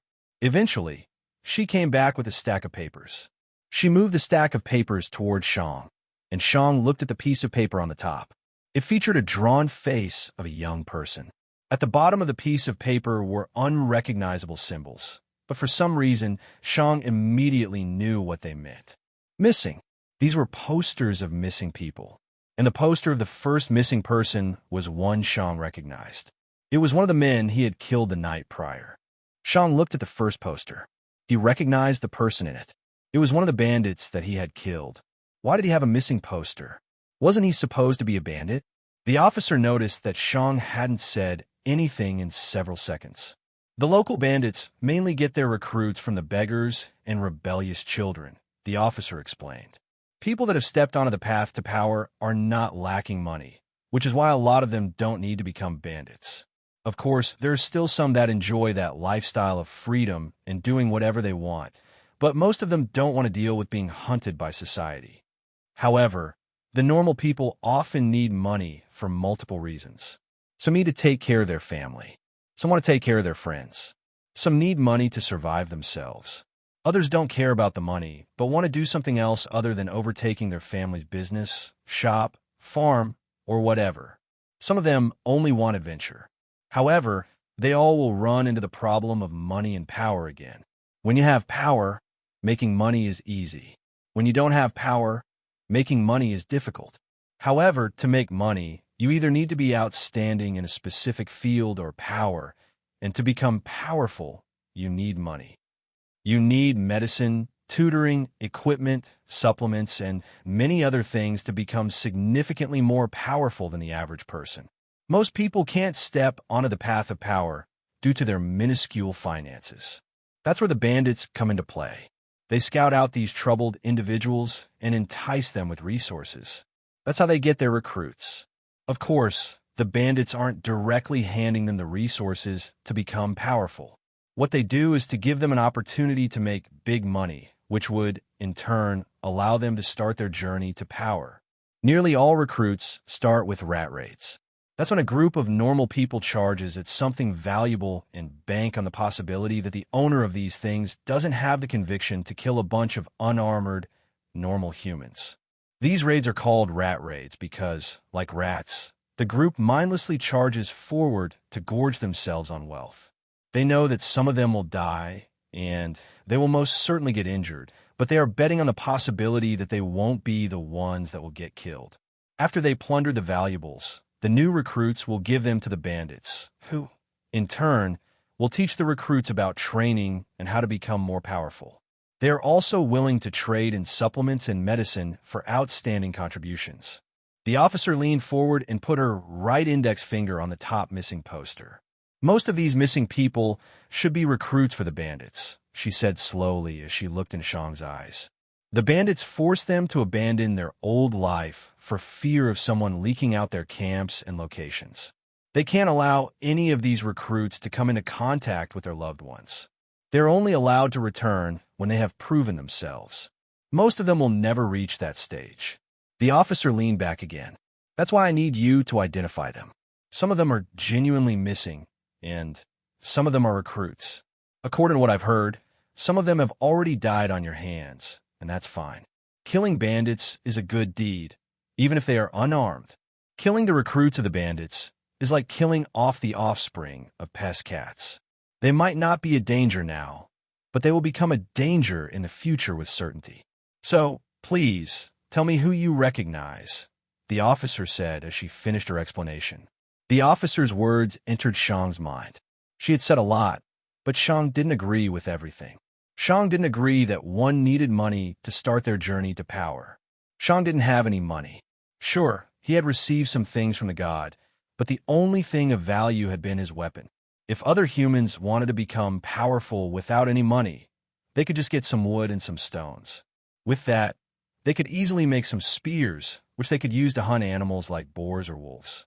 With these corpses, they could buy some basic survival gear, clothes, and maybe even a weapon. Even more, they wouldn't even need supplements or medicine at the beginning. Shang had become quite powerful even before he had discovered the earth fruit hedgehog's fruits. Training, meditation, training, meditation, training, meditation. After a couple of weeks, the people would already be strong enough to take on the weakest beasts. Even more, they could also hunt more powerful animals like tigers and bears.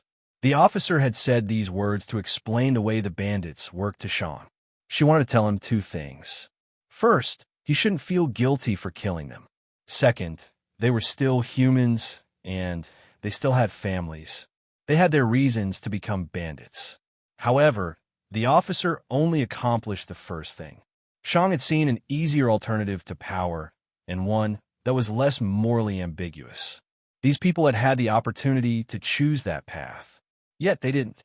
Instead of being courageous and putting their own life on the line in hunting and combat, they decided to gamble on their luck. That path needed less hard work, and it didn't need the person to be courageous or confident. When Shang had seen the missing posters at the beginning, he had feared that the bandits had kidnapped these people and forced them to do these rat raids. That had also been a major regret Shang had over the last night. However, it turned out that these bandits did these things voluntarily. If they had had no other option, Shang could understand them. Yet, they did have another option. They simply didn't choose it. Because of that, Shang's suppressed guilt was reduced by quite a bit.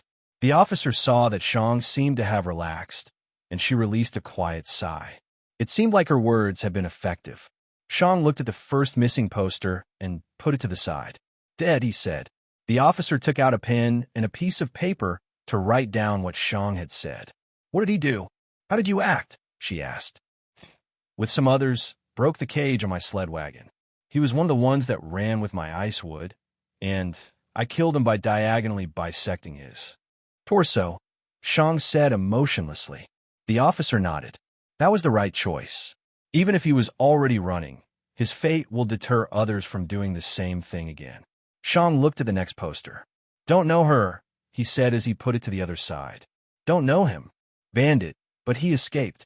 What happened? The officer asked. He fled after I killed the first or second bandit.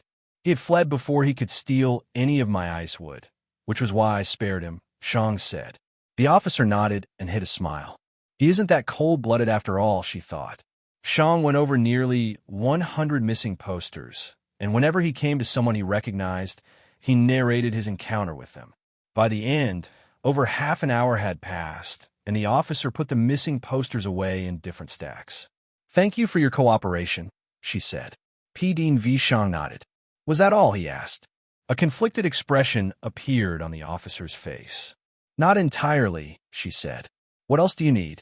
Shang asked. Well, she said with a bit of hesitation. You tried to help me earlier, and you have helped me a lot with these missing posters. So, I want to reward you. For a second, Shang became suspicious of the officer's intention.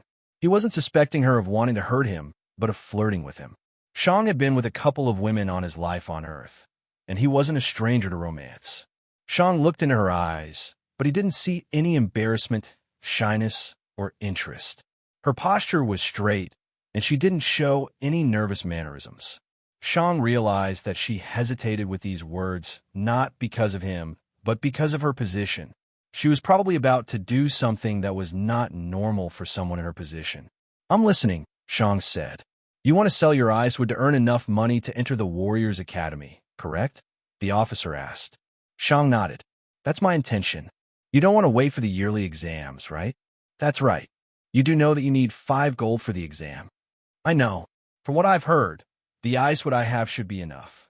The officer nodded. It should be enough, but there is one issue. Which is? Shang asked evenly. How good are you at bartering and negotiation? She asked. This took Shang by surprise. He hadn't even thought about that. I've never bartered in my life, Shang said. Why would he need to barter? All the prices in the normal stores on Earth were standardized. Bartering only existed on TV and in pawn shops. The officer nodded. That's the issue, she said. You're planning on selling your ice wood in Warrior's Paradise. However, no normal person will buy that much ice wood. Additionally, very few normal citizens are even interested in raw resources. This means that you have to sell it to a merchant wholesale, and merchants are very shrewd. If I already suspected that you're not good at bartering, the merchants will realize that with one glance. Even more, the merchants are not stupid. They will realize that you definitely are not a merchant, but an aspiring warrior that wants to earn money. The merchants will quickly realize that the only reason why someone like you would travel so far with such a heavy load was to earn enough money to enter the Warriors Academy. They know that you only need 5 gold. So, they will act like your load is worth 6 gold and will magnanimously tell you that they are willing to give you 7. Shang listened to the officer's words, and he realized something. He would have accepted that trade. After all, he would have gotten even more gold than he needed. Additionally, he couldn't be bothered to research everything and negotiate with several merchants. Shang wasn't interested in being a merchant. As far as he knew, this would be the only time he would ever do something like this. The quicker he got this thing over with, the better. So, my ice wood is worth more than 7 gold in terms of wholesale? Shang asked. The officer nodded. Yes. How much? Shang asked. I'm not sure, but from what I've seen, 7 gold should be too little for so much ice wood, she said. Shang said as he scratched his chin in thought. Now, let's come to what I want to offer you, the officer said. Shang looked with interest at the officer. We have inspected your background and confirmed that your ice wood comes from an ethical source. You might not realize it, but the mana Ostrom burns through ice wood at terrifying speeds.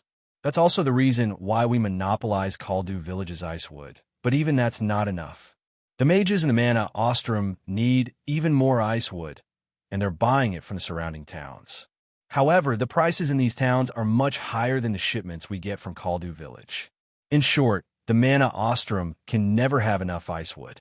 At this point, the officer took out a new piece of paper, which had some fancy designs on the edges of the paper. Then, the officer wrote down some things with deliberate strokes. The way she had written when she had taken note of the things Shang had said previously and now was very different. After about a minute, she finished writing and took out a candle, which she quickly lighted. A bit later, she put the molten wax from the candle at the bottom right of the paper and stamped it. Lastly, she pushed the paper to Shang. "This is a certificate for the origin of your ice wood," the officer said. "Go to the Mana Ostrom and show this to the guards. If everything goes well, they should invite you inside." Shang read through the paper. It basically said how Shang had gotten the ice wood, but it also said that he was not one of the normal traders coming from Kaldu Village. "Officially, we only accept the official shipments from Kaldu Village here directly, since we can't be sure about the origins of other goods. However, since your background has been investigated, our reason for not accepting ice wood directly has been handled. However, it still isn't really official that you can sell it to the mages directly. So, there's still some uncertainty." Shang looked at the paper for a bit and then looked back at the officer. "Speaking of, how did you investigate my background this quickly?" he asked. "Every town needs a communication crystal to be officially recognized as a town," the officer explained. "We spent some mana to contact the Central Wild, who then sent over an investigator to Kaldu Village. They sent us the information, and that's how we investigated your background." Shang remembered his journey to the Central Wild. It had taken him a couple of hours, but that was while pulling the heavy sled wagon. A warrior could probably run that distance in just a quarter of an hour. Shang nodded and asked his next question. "The mages won't try to scam me?" he asked. The officer snorted at the word scam. "They're genuine mages. They can't be bothered to waste their time arguing. On top of that, gold has nearly no importance to them. They only want to finish these unimportant and bothersome things as quickly and directly as possible." Shang nodded. "Thank you. This means a lot to me," he said. The officer nodded with a smile. "No problem. You helped me, and I helped you. Also, I see no problem with helping one of my future juniors." "Juniors?" Shang asked, but he quickly realized what she meant. "Are you part of the Warriors Academy?" She nodded. "I'm currently in the later years. At the moment, I'm out gaining practical experience for my future as an officer." Pidin Vishang blinked a couple of times. "Aren't you already an officer?" he asked. "Not here," she said. "I don't want to just be an officer in some random town. No, I want to join the Duke's official army as an officer." The image of Duke Whirlwind shot through Shang's mind. "Oh, that sounds nice," Shang said. The two of them talked for a couple of minutes, now that official business was over. However, the conversation ended pretty quickly after she noticed that Shang wasn't talking very much. She assumed that he was disinterested in the conversation and went back to work. In a sense, she was right. Shang had noticed that he had become more and more disinterested in mundane things, and he couldn't bring up the energy to fake enthusiasm for a topic that didn't interest him. So, he mainly gave very short answers without adding a question, making the flow of the conversation a bit choppy. "Anyway, we'll see each other again in the Warrior Academy," the officer said with a polite smile. Shang also gave a polite smile. "We will. I'm looking forward to seeing you again." Then, the two nodded at each other and parted ways. When Shang exited the building, he saw his sled wagon at the same place where he had left it. Nothing was missing. The ice mana also felt just as intense as previously. After going through some guards, Shang walked away with his sled wagon. Finding the Mana Ostrom wasn't difficult since it was so humongous. A couple of minutes later, Shang saw a gate in the wall surrounding the Mana Ostrom. The two guards at the entrance noticed Shang, and one of them calmly walked over. When Shang felt the guard approach, his sense of danger activated. This guard was even more powerful than the officer. In fact, this guard reminded Shang of the people that had guarded Duke Whirlwind's garden.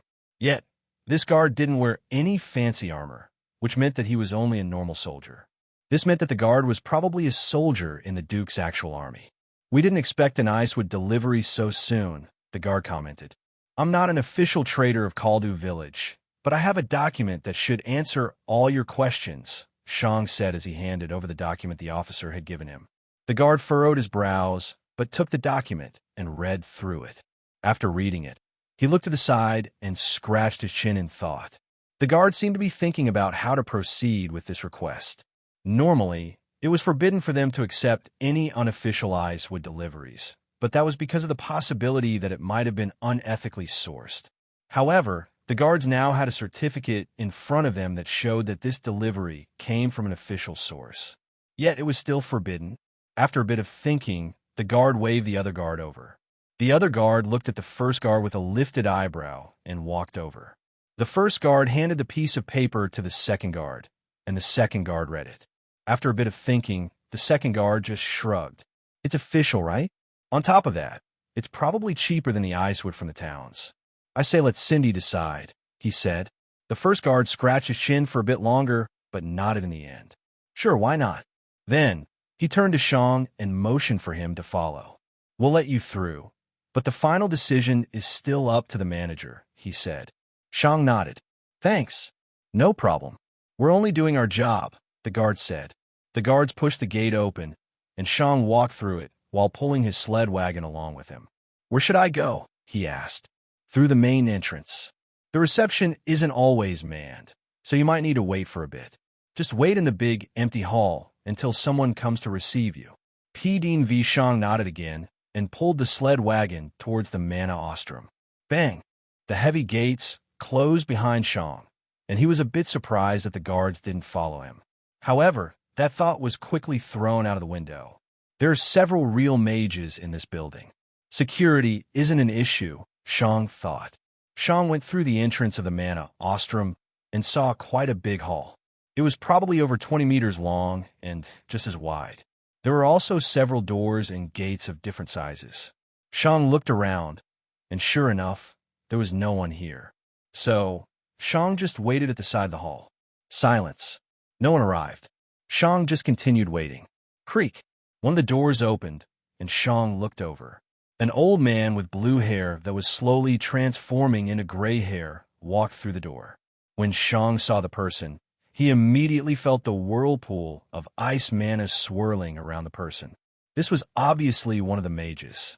His mana pull wasn't as powerful as Duke Whirlwind's, but it was still very powerful. The man noticed Shang. Then, the man nodded in greeting. Shang nodded back, and the mage left through another door. More waiting. Creak. One of the other doors opened, and a young and beautiful woman with short, green hair walked into the hall. Shang guessed that she was probably either in her late teens or early 20s. Shang didn't feel any ice mana swirl around her, but he felt the displacement of the ice mana in her surroundings. She was obviously also a mage, but she wasn't a true mage. She was probably an adept, based on the feeling of danger emanating off her. When she entered the hall, her gaze immediately honed in on Shang, and a surprised expression appeared on her face. "I didn't expect an Icewood delivery that soon," she said. "Hello, my name's Shang, and I'm here to sell my Icewood to the Manor Ostrom," Shang said. "However, this is not an official delivery from Caldu village." The woman's eyebrows furrowed. "We don't accept independent Icewood deliveries." "Didn't the guards inform you about that?" she said with annoyance. Shang took out the certificate and presented it to her. "They did, but I have a certificate from the officer station on the northwestern gate, which says that my Icewood has been ethically sourced." The woman looked with skepticism at the piece of paper and grabbed it. Then, she read through it in a second. After that, she furrowed her brows and remained silent for a while. Some seconds later, she seemed to have come to a decision. "Wait here for a second." Shang only nodded. Then, the woman left the hall with the certificate. Silence. Some seconds later, she returned, but she didn't step into the hall.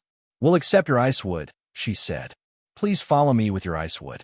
Shang released a sigh of relief when he heard that he finally had the official okay to sell his Icewood. He no longer needed to pull it to Warrior's Paradise. Shang nodded and followed the woman with his sled wagon. After going through a hallway, The two entered a nearly empty warehouse. Sean could only see a couple of logs of ice wood stacked on the shelves. "Please put your ice wood on this space here," she said as she gestured to a marked spot on the ground. Sean nodded and pulled the sled wagon over. "Without the sled wagon, please," she said. "The sled wagon is also made of ice wood," Sean answered. That took the woman by surprise. She looked with skepticism at the sled wagon. Why would anyone use ice wood to make a mere sled wagon? Shing! Shang's eyes widened as he saw a silver needle appear in the woman's hands. That needle hadn't been there before. Where did it come from? "Space ring," she said as she saw Shang's shocked expression. "Very expensive. It isn't actually mine, but part of my working equipment." "Space ring?" Shang asked. The woman walked over and put the tip of the needle on the ice wood. At the same time, she showed her space ring with her other hand. It was completely silver, and a small, gray gem was embedded on the top. The gem on the top is a hollowed-out Sparran, a gem that has an innate affinity towards space itself. "They are very rare and very valuable," she explained. By now, the needle had turned a light blue, and the woman moved the needle away from the ice wood while watching it. A bit later, the needle was losing its blue color. After finding a Sparran, it must be hollowed out by a true mage with a metal affinity. It is delicate work, and one mistake makes the Sparran worthless. Then, she moved the needle towards one of the wheels of the sled wagon. Then, a true mage with a lightning affinity has to carve a magic array on the inside of the Sparran, isolating the inner space from the outer space. By now, the needle had turned blue again, and she nodded. After that, a true mage with an earth affinity needs to compress the space inside the Sparran. The earth affinity has a close relationship with gravity, and gravity warps space. Just like with the previous steps, if the mage screws up, the Sparran becomes worthless, she said as she put the needle away. Then, she gestured for Shang to push the sled wagon onto the marked spot, and Shang did so. The last step is to create an elemental shell around the inner walls of the Sparran. The magic arrays on the Sparran are very delicate, and without this shell, any rough movements outside the Sparran will make the items inside the Sparran bounce around and destroy the magic arrays. Additionally, contradicting elements can cause the shell to break down, essentially destroying the space ring. Because of that, it's necessary to plan about what you want to store inside the space ring. Basically, any element can create an elemental shell inside the Sparran, but you have to be conscientious about what you place inside it. She showed her space ring again. "If I store any items with fire mana or water mana inside this space ring, it will be ruined by the end of the day," she finished. After all, this space ring has been created with metal and earth in mind. Storing ice-related items is somewhat okay, but the ice mana shouldn't be too strong. Then, she looked at the sled wagon at the center of the marked area and took out some blue stones. She put the blue stones into a small opening on the ground. Then, the markings on the ground lit up. After a short moment, the markings on the ground darkened again, and the stones had vanished. A new marking appeared on the ground, and Shang realized that it was the writing of this world. Just like before, Shang had no issues in reading it. 1,853.547 kilograms, Shang read with surprise. "It's a scale." Shang looked with surprise at the markings on the ground. "This elaborate thing is nothing but an industrial-sized scale. Just use counterweights or something. You don't need a huge magic array just to weigh something." Shang thought. However, he didn't speak his mind. Maybe they had a good reason for doing it this way. Shang had already expected that this world wasn't as technologically advanced as Earth, but he refused to believe that this world didn't even know how to make a basic scale. Even the ancient Greeks had scales. This meant that they had to have a different reason to use a magic array. "That's quite a lot of ice wood," the woman said as she wrote down the number on a piece of paper. "By the way," Shang interjected, "how do you know so much about space rings? What you told me didn't sound like common knowledge." She was a bit surprised when Shang asked this question. "I want to learn how to create an elemental shell inside a Sparran. I have a wind affinity, and space rings with a wind shell are rarely needed. After all, you can basically only store wind-related stuff in a space ring with a wind shell based on the wind's lack of stability. However, because these kinds of space rings are so rarely needed, they go for a lot of money. There are also not many wind mages that bother to learn about that skill due to the lack of demand. But that just means that the few that know how to do it are in high demand due to their rarity. It's risky to invest so much money into learning this skill, but if it pays off, I don't have to worry about the resources I would need to become a high mage, she explained. Shang nodded. That makes sense, he said. She nodded again and took out a white crystal from her space ring. Hello, sir. This is Cindy. She spoke politely to the crystal. We have just received a delivery of ice wood. Could you spare some time to evaluate its purity? Shang had already guessed that this white crystal was a communication crystal. The officer in the barracks had told him how they had contacted the Central Wild. Shang heard an annoyed groan come from the crystal. Fine, I'll come. A male voice came out of the crystal. Thank you very much, Cindy said. Then, she put the communication crystal away again. After that, the two of them simply waited for a couple of seconds. Creak! One of the doors on the side opened, and a man in his 30s walked through them with lazy steps. He had icy blue hair and a pair of glasses. When Shang saw the glasses, one of his eyebrows rose in skepticism.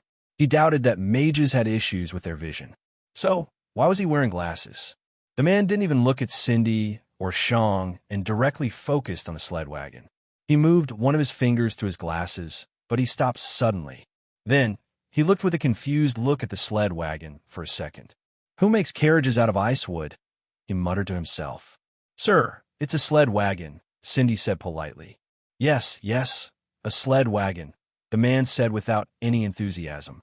Obviously, he didn't care. The man moved one of his fingers to his glasses again. A moment later, Shang felt ice mana appear on the mage's fingers, but the ice mana was quickly absorbed by the glasses. Nearly grade 8, but still grade 7. Just give him 50% more of what we would pay for grade 7, the man said. Thank you, sir, Cindy said politely. The man nodded at Cindy and left again. The entire time, the mage hadn't even thrown a glance at Shang. He also hadn't asked about the ice wood's source or anything similar. He only came, graded the ice wood, and left. When Shang had heard the evaluation of a mage, he realized something. Shang's mind went back to the time he had slid down the long slope with his sled wagon. Back then, Shang had absorbed some of the ice mana in the ice wood to survive his crash. Had that maneuver dropped the purity of the ice wood?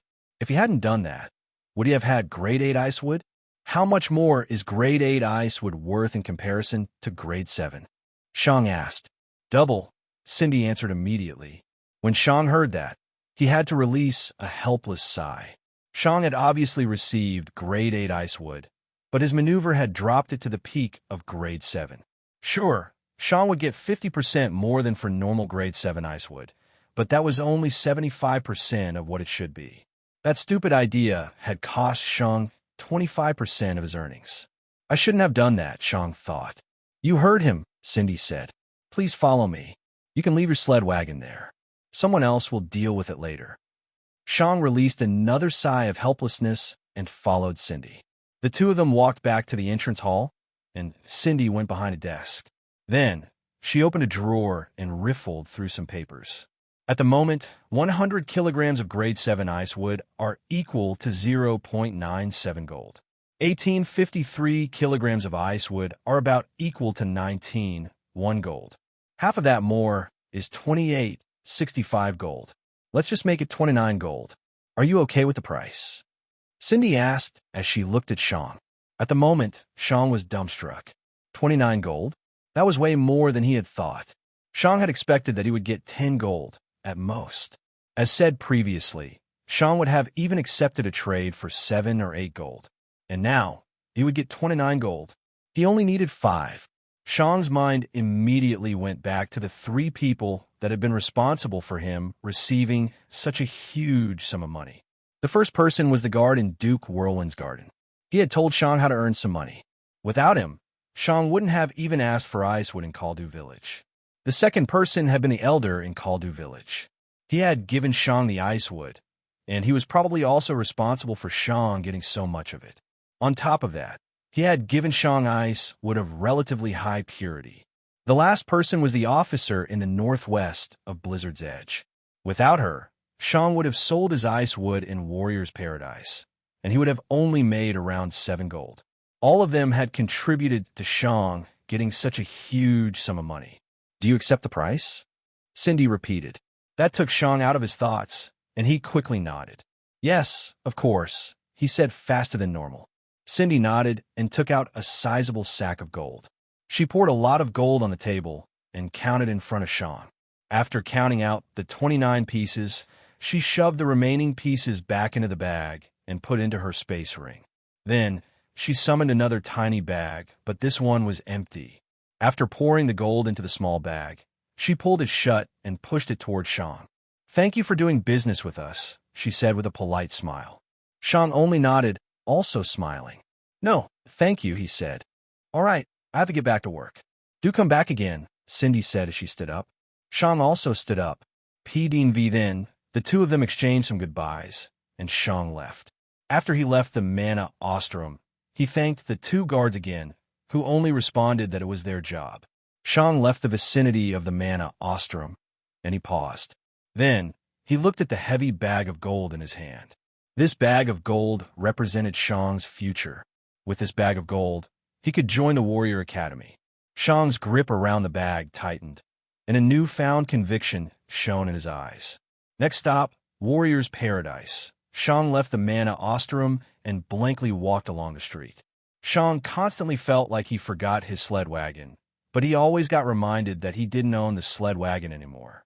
It was so weird. He had traveled with that thing for nearly a week, and he had traveled across a large distance. From a northwestern third of the Ice Wyvern Zone, Shang had pulled the sled wagon all the way to the southeastern end of the zone. But now, he didn't need it anymore. And in exchange, 29 pieces of gold. Getting that sled wagon to here had been a major pain in the ass, but it had been worth it. 29 gold. Shang could probably buy some incredible things for such an amount of money. And now, Shang didn't even need to pull the heavy sled wagon along anymore. He could finally travel without any restrictions. Shang put the bag of gold beneath his coat and fastened it securely. Then, he walked to the southeastern gate and asked the guard for directions to Warrior's Paradise. We are currently at the northwestern edge of the Storm Eagle Zone, one of the guards told Shang as he gestured towards the southeast. Follow this road until you reach a vast landscape filled with farms. That's when you've reached the safest part in the Storm Eagle Zone, the farm line. Farm line? Shang asked. Yes. The farm line is, as the name suggests, a huge line of farms. You could also call it a big territory for agriculture. That's where all the food and basic resources for Warrior's Paradise are produced. Warrior's Paradise is gigantic, and it burns through resources like crazy, which is why it needs a huge area dedicated to nothing but farming. As long as you keep following the path, you will reach the farm line. When you get there, you only need to continue walking. The direction you walk towards isn't actually important. This confused Shang. How is it not important, he asked. Because a ridiculous number of guards and soldiers are constantly patrolling the farm line. The farm line is the lifeline of Warrior's Paradise, and the city can't afford to let anything interfere with the farmers. Because of that, bandits and wild beasts essentially don't exist there. As soon as you walk into the farm line, you're sure to meet some guards very quickly, who will then instruct you on how to proceed. If you have any valuables, you must have some sort of receipt for them. Vast quantities of wealth are very suspicious. This made Shang frown, and he took out his bag of gold. When the guard saw the bag, he whistled. That's quite some money you got there, boy, he said. Shang only nodded and looked into the bag. Sure enough, just as he had suspected, a small piece of paper was inside the bag, stating that Shang had exchanged the gold with the mages and that this gold belonged to him. Shang had already anticipated that the manager had put something into the bag. After all, she had probably also guessed that Shang would go to Warrior's Paradise. Is that enough? Shang asked as he showed the piece of paper to the guard. The guard squinted at the piece of paper and nodded. Yep, it has the official seal on it. Thanks, Shang said as he put everything away again. How far to Warrior's Paradise? Can I get there by the end of the day? The guard looked at the sky to judge the time. It was late afternoon. Can I test your body's power? The guard asked. Shang only raised an eyebrow. Sure. The guard lifted his spear and moved the butt of the spear slowly toward Shang's shoulder. Then he pushed a bit. Shang automatically pushed back, and the soldier nodded as he took his spear back. Should be enough. You will probably reach the farm line by the evening, and if nothing interferes, Warrior's Paradise by nightfall. That doesn't sound very far, Shang commented. It isn't, the guard answered. Warrior's Paradise isn't in the middle of the Storm Eagle zone, but slightly in the north. The farm line takes up the remainder of the north. In the other parts of Storm Eagle zone? Shang asked. The guard only smirked. Death. Shang raised an eyebrow. Death. Yep, death, the guard said.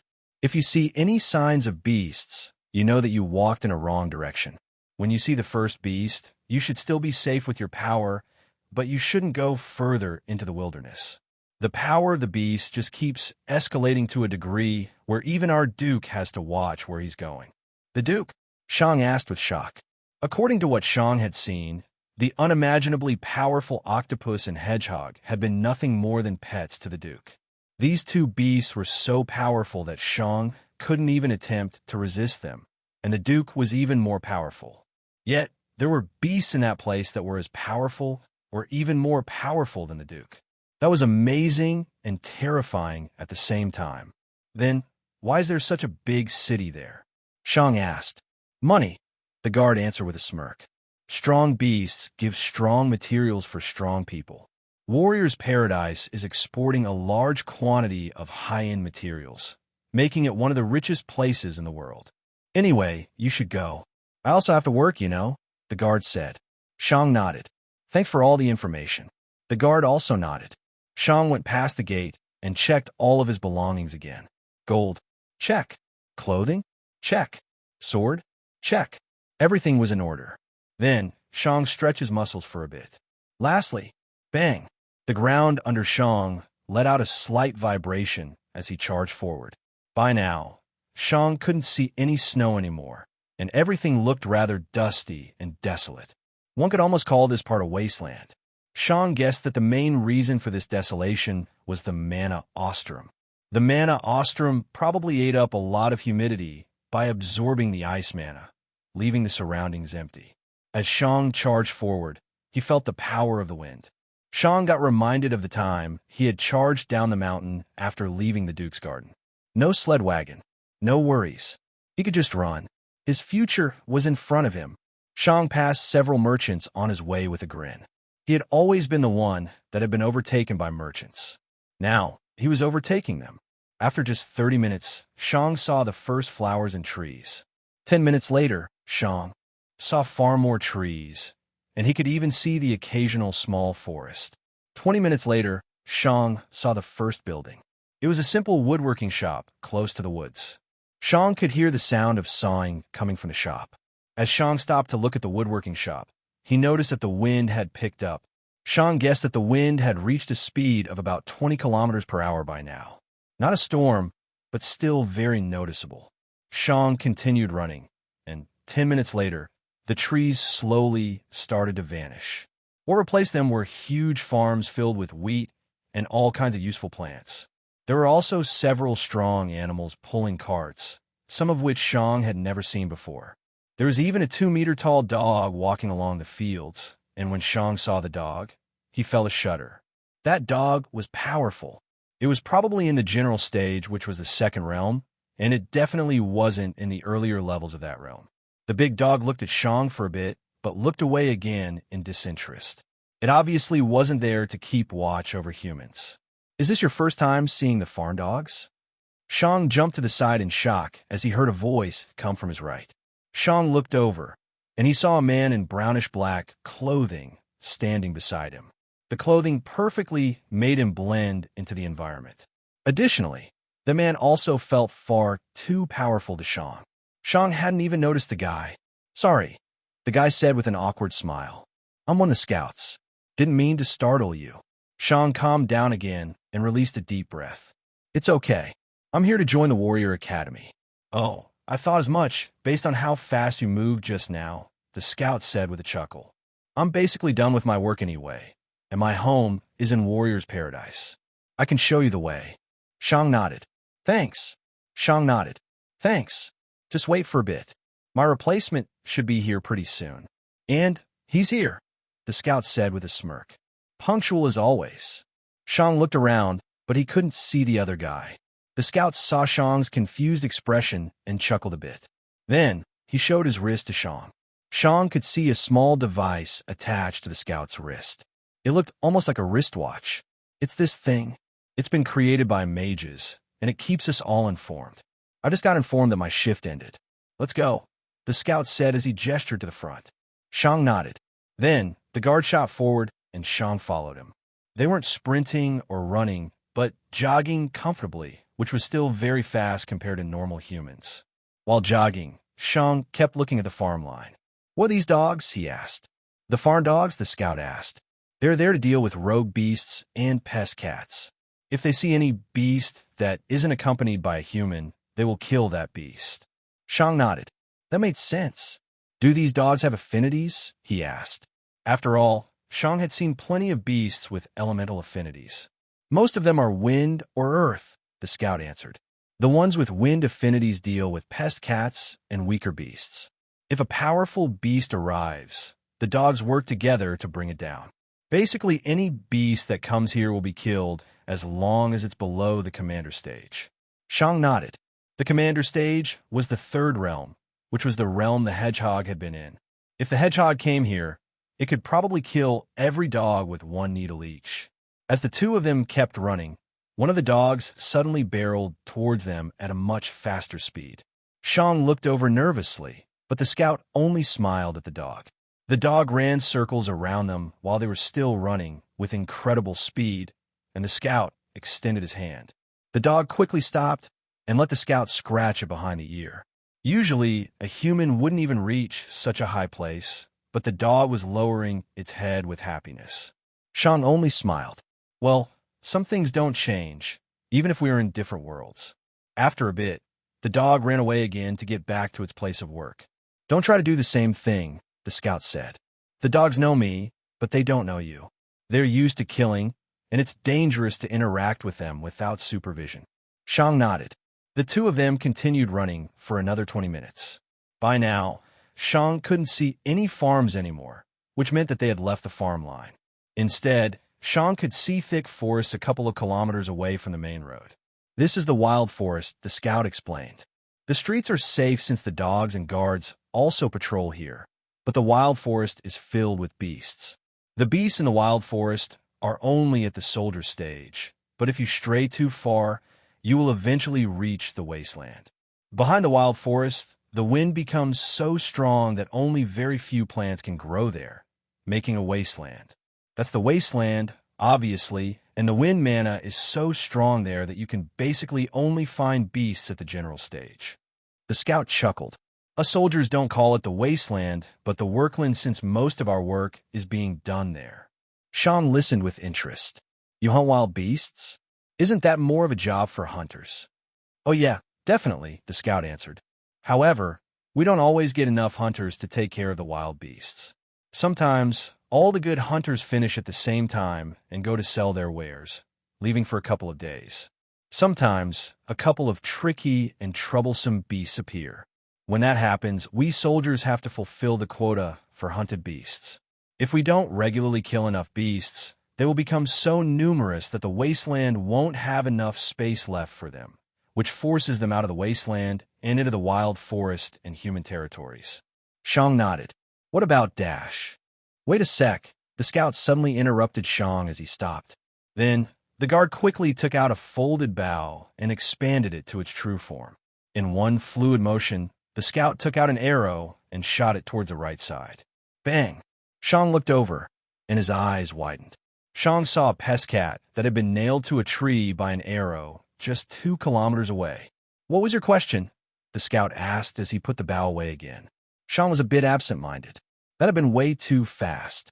The guy had killed a pest cat in 1 or 2 seconds from 2 kilometers away. Shang got reminded of the guards in Duke Whirlwind's garden. They had been about as powerful as this guard, and they had pointed their crossbows and bows at Shang. If Shang had acted incorrectly back then, this pest cat could have been him. He couldn't evade something like that. That's a wind bow. the scout said when he saw that Shang still didn't speak. I can't shoot such an arrow without its help. If I used a normal bow, my arrow would only fly at half the speed. Does everyone get such a bow? Shang asked. The scouts do.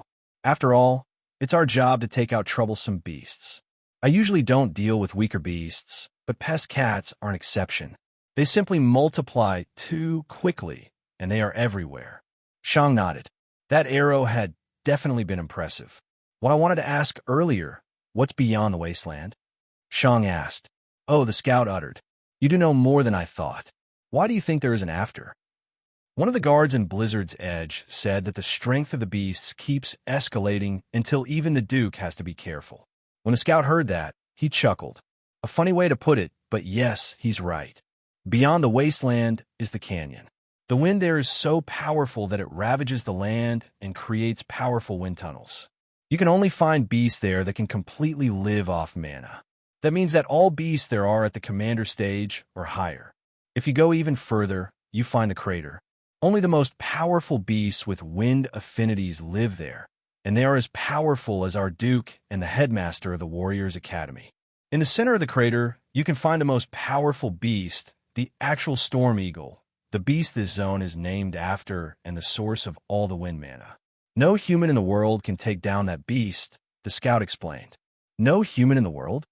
Shang asked in surprise. The scout nodded. The strongest people in the world are the different kings. They're the only archmages in existence, but even they are helpless in front of the Storm Eagle. Even among zone beasts, the Storm Eagle is one of the more powerful ones. Then, what stops the Storm Eagle from just razing us to the ground? Shang asked. The guard chuckled a bit. Nothing. Nothing, Shang asked.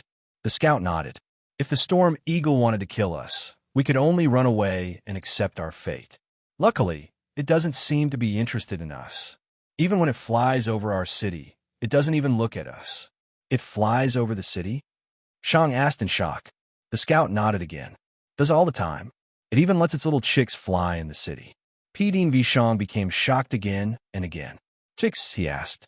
Yeah, its little chicks fly and walk around in the city occasionally, and as soon as we get news of one, a squadron of guards is sent out to keep the chicks safe until they leave the city again. After all, we don't want to anger the Storm Eagle. Shang asked more about Warrior's Paradise, and the scout kept answering Shang's questions.